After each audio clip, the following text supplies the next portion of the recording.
Hello and welcome to my channel Information Hubs. Today we will read about light. So what is light? Light is a form of energy called electromagnetic radiation, which means that light is made up of both electric and magnetic energy and it's transmitted as radiation. So what is the main source of light? The main source of light is sun. So let us read about what are the sources of light.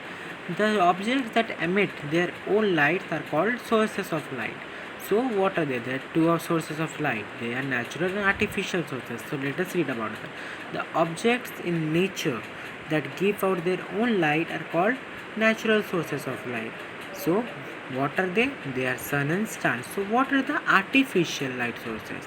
Man-made objects that emit light. For example, candle, that LED bulb we use are the man-made sources or the artificial sources. So next come luminous and non-luminous objects. So what are they? Luminous objects are the object which emit their own light, means they does not depend on others for anything. They emit their own light. So what are the example of that? The one example is our sun. The first example. Other than sun, we can say candle, bulbs and many more things. So the measure of brightness of light from a light source is known as luminous intensity. And when the brightness of light is in comparison with brightness of a candle, the unit form is called candela. So the unit there form is candela.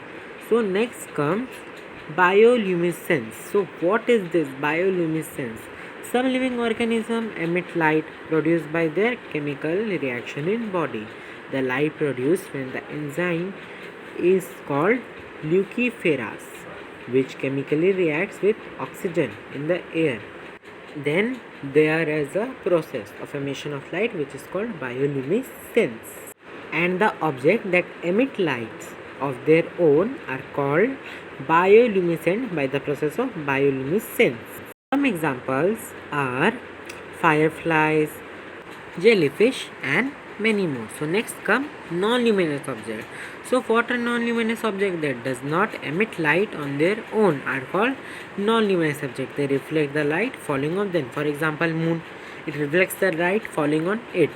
And door, chair, many more examples are there which are non-luminous. So next comes rectilinear proportion of light. When we shine a laser light into the night sky and observe it far, like this in the picture, we will see a narrow beam light. This is because light travels in a straight line. This property of light is known as rectilinear proportion.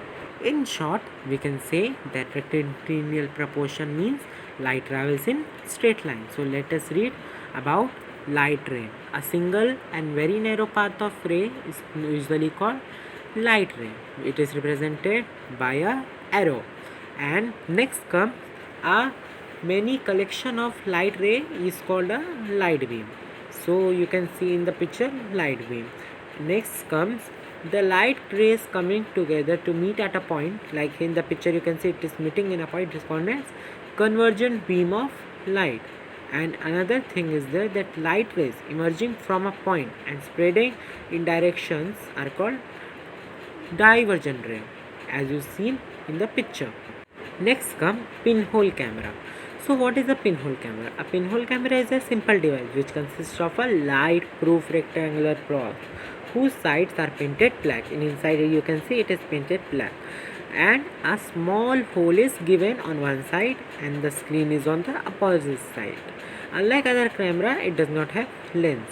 So what are the problems in this pinhole camera? First thing is distance. The distance between the screen and the pinhole. If increase, the bigger images form, and if it decrease, a smaller image will be. Another problem with it that we will get an inverted image instead of upright one. So why is this? Because it is because of the rectilinear proportion of light, because light travels in a straight path. That's why we will get a faint in the inverted image. So next we will read another problem, that is the hole of size. If the hole is bigger, we cannot see a clear image, and if it is smaller, we will see a dull picture. So this is the thing which happens.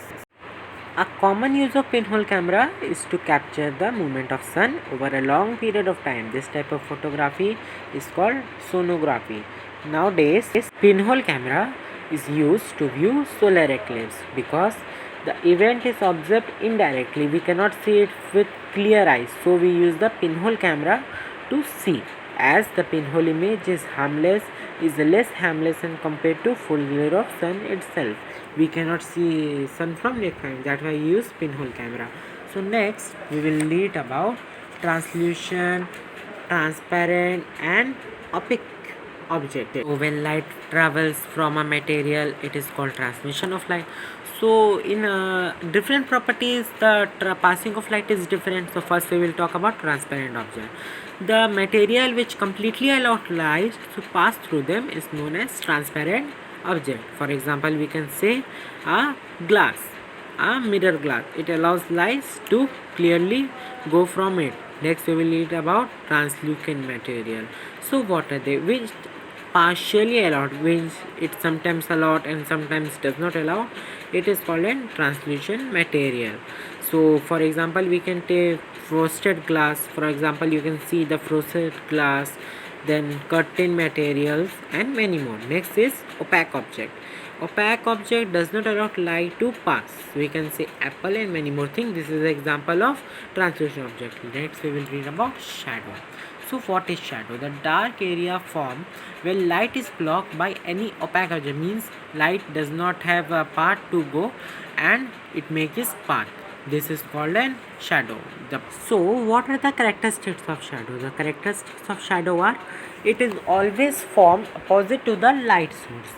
It takes the shape of the object, and whatever the color of the object, it does not depend, it will be always dark.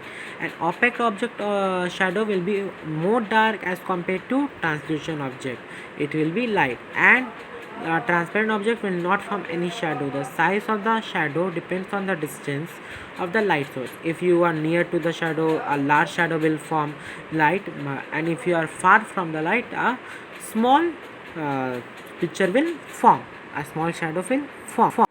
These are the things of the shadow. Next we will read about umbra and penumbra. So what are umbra and penumbra? Umbra is the darkest in the innermost part of the shadow. Umbra is formed when the object completely blocks the light source and does not have any point to for the light source to go. Umbra is formed because the object blocks light completely and a sharp and dark shadow is formed on the screen, as you can see in the picture. So the penumbra is the region from where the observer experience partial darkness of the shadow. Means you can see when you in a ball, the side layers or a side shadow is formed, that is the penumbra, which is not fully blocked but it is blocked, not fully but blocked. This is known as penumbra. And the difference between penumbra and umbra is more darker and penumbra is less darker. This is the main difference between umbra and penumbra. So next we will read about eclipse.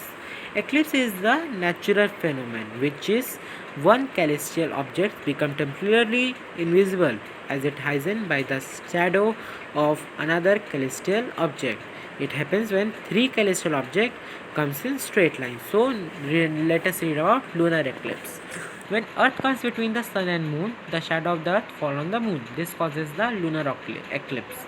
It always occurs in full moon phase. Lunar eclipse can be partial, where the part of the moon may be visible, or it can be total, where the moon is not visible at all. This type and the duration of lunar eclipse depends on the position of the moon in the orbit. So next we will read about solar eclipse. So when do solar eclipse occur?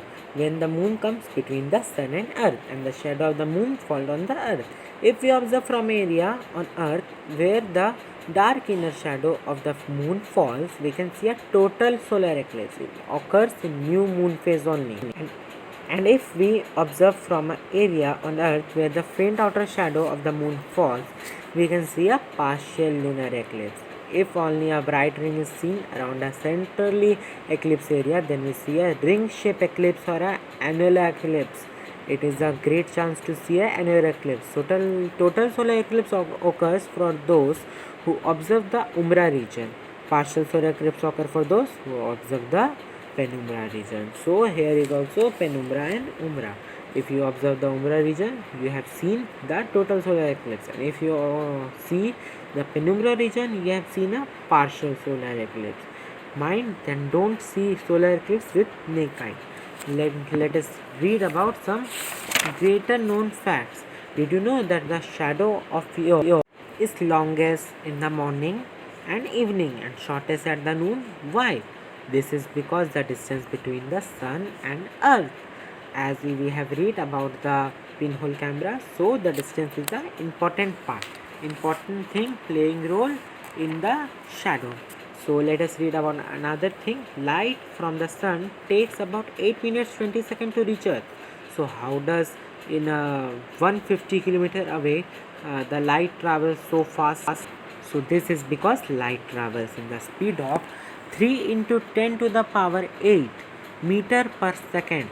This is why the light covers 150 million kilometer distance in just 8 minutes 20 seconds. This is because of the speed of light, which is approximately 3 lakh kilometer per hour. If you like the video, please share and subscribe. Thank you.